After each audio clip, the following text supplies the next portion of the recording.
Why does a motor carrier open a freight brokerage?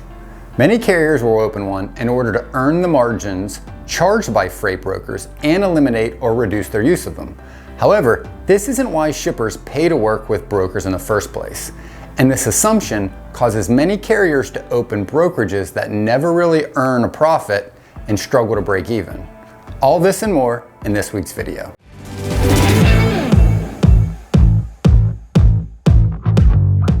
I'm Benjamin Kowalski with Freight 360, where we provide the latest transportation sales tips and training videos to help you reach your goals faster.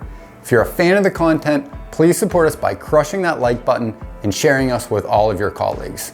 For more info on our Freight Broker course, Freight Broker Basics, be sure to click the link in the show notes or go to freight360.net for more free training material. If you're a carrier thinking about opening a freight brokerage, you need to understand this. This is a question we get from a lot of trucking company owners, whether it's a company with a handful of trucks or larger companies that have established their brokerages but still focus most of their efforts on the asset side. How can we establish our own freight brokerage so that we don't have brokers getting a piece of the pie for each load we move in the spot market? The larger companies that already have them operating say, well, how can we make more money with our brokerage? Well, the goal of eliminating a broker in order to gain an extra 10 to 15% on your assets isn't something you're going to achieve just by establishing a freight brokerage authority. This is because trucking companies and freight brokerages offer completely different services to their customers. And you may be asking yourself, well, how is this possible? A shipper needs a truck. What's the difference between a trucking company and a freight brokerage that both provide a truck that can pick up and deliver a load? And why are brokers able to charge more than a trucking company? Which is very close to the common but mistaken belief that brokers are responsible for carrier rates being so low in today's market. It sounds pretty straightforward, right? Hey, I'm a motor carrier, I'm getting loads from a broker, and they're making money on top of the service we provide. Why can't we just cut them out and get a bigger share of the pie, right? Well, have you ever heard the saying, if it's fast and cheap, it won't be good? If it's cheap and good, it won't be fast. And if it's fast and good, it won't be cheap? Well, it implies that you can only have 2 out of 3 at any time, obviously. But what I want to do is I want to use these 3 criteria to break down what a shipper is looking for when choosing a transportation provider for a shipment. We have good, right? Referring to the quality of the work. For a shipment, this refers to a carrier being on time with the correct equipment, insurance coverage, driver professionalism, and on-time delivery. These are things that most motor carriers can accomplish. Well, except for arriving on time all of the time, because occasionally something unpredictable is going to happen, like a delay due to traffic, or an issue at your previous receiver, your last delivery, right? The second is price. Clearly working with a motor carrier directly would be cheaper than using a freight broker to find the same truck, right? But what about speed? Fast, right? How quickly do you need the load picked up? This one isn't really something a motor carrier can achieve. And you might ask yourself, well, hey, we could pick up any load that's tendered to us.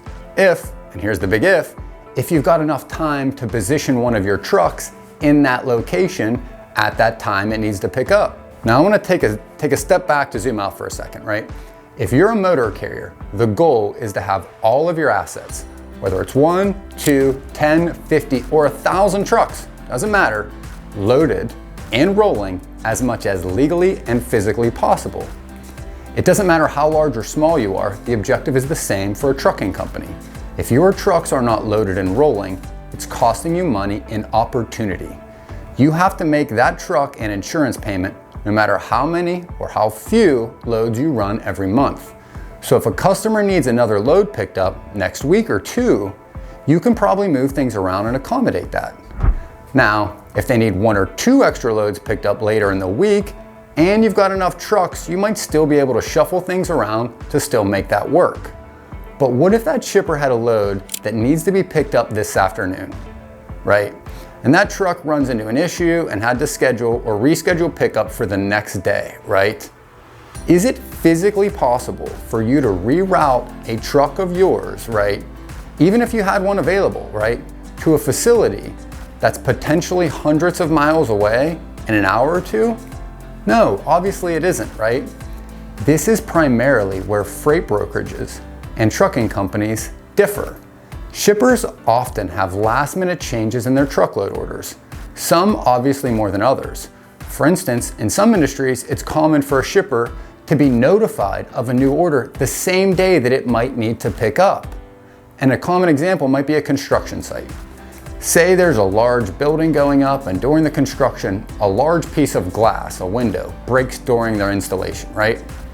That job site might call their vendor, right, for a replacement, another window, right, that they need the very next day. Well, you can't have a giant opening in a building during winter or the heat of summer for a week, right, while you wait for the next truck to show up. So you call that manufacturer, they confirm they have another one in stock. And then that window manufacturer calls a freight broker to arrange a truck that can pick up with team drivers in the next 2 or 3 hours, pick up that load and run that window out straight through to that job site the next day, right? This is an example, right, where there's no way any motor carrier is going to be able to reroute their trucks unless they just happen to be lucky enough to have a truck in that city empty when that load was ready to be run to that job site, right? Now, this is clearly just one example to show you how freight brokerages and trucking companies appear to provide the same type of service for different prices. And there's plenty more we'll cover in upcoming videos.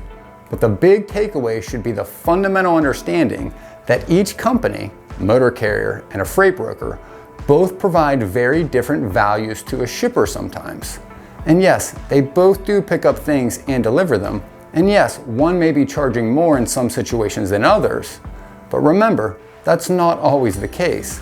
The most important takeaway for trucking companies that own or are considering opening a freight brokerage is what services each of these companies will focus on, both for operations and doing the sales to bring in business for each of them, right? A motor carrier excels when the time to pick up is typically longer. The shorter the time between when a shipper receives an order and has to ship that order, load that order on an actual truck, right? The more likely they will need to use a freight brokerage.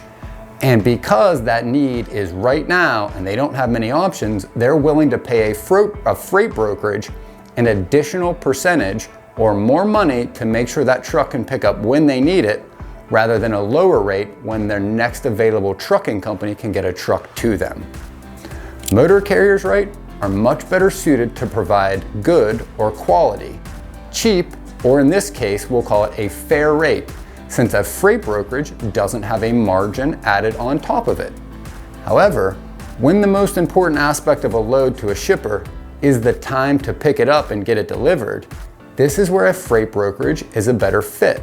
And the main reason why is because that shipper is willing again to pay extra money to the freight brokerage to make sure that it gets picked up and delivered quickly with a quality carrier that is available in their market and is empty right now with all the insurance and everything else that they require to pick up every other one of their loads, right? These are your differences. So when you are selling your services as a freight brokerage, you need to be much more responsive. Time is where you are focusing your efforts. So if a customer sends a request, it's very common that it's already been covered by another freight brokerage they work with if you're waiting a few hours to respond to them. The faster you are at even responding to emails that you get, the better the opinion that shipper will likely have of your freight brokerage. Because when they need a brokered load picked up, it's usually stressful and it's under a time constraint. You'll want to make sure that you're able to service any need they have when they need it, not when you have the time to get back to them. Trucking companies, you can expect to see loads and even getting new customers come a little easier and more quickly than a freight brokerage in most cases, because there's less risk to the shipper that the truck running their load isn't inexperienced or unprofessional, right? Because they can vet the company and they know that company has hired those drivers directly, right? For a shipper, there's mostly a preference, right, to working directly with motor carriers when possible. So when speaking to the same customers about your freight brokerage as a motor carrier, you have to explain that each of these companies is different and can provide different types of service to them.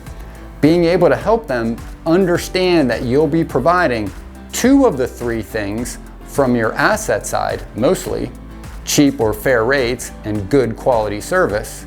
It's just that when they need that 3rd, time to pick up, and when it's the most important and the most urgent, you can also now accommodate that need by providing them the other 2, good service and fast time to pick up from your freight brokerage. But it won't be at the same rate as your asset side. Remember, fast and good, but not cheap, right? Remember, it's up to you and your sales team to help your customers understand this. Do not assume that shippers you work with do understand this principle on either side, right? They will almost always treat both companies the same and expect 3 out of 3. Good, cheap, and fast, no matter whether it's the freight brokerage or your motor carrier authority that they're working with. For more tips on building successful freight brokerages, check out our website, freight360.net, for more information on our freight broker course, Freight Broker Basics, where you'll learn everything you need to know to earn a living as a freight broker and what it takes to build a successful freight brokerage.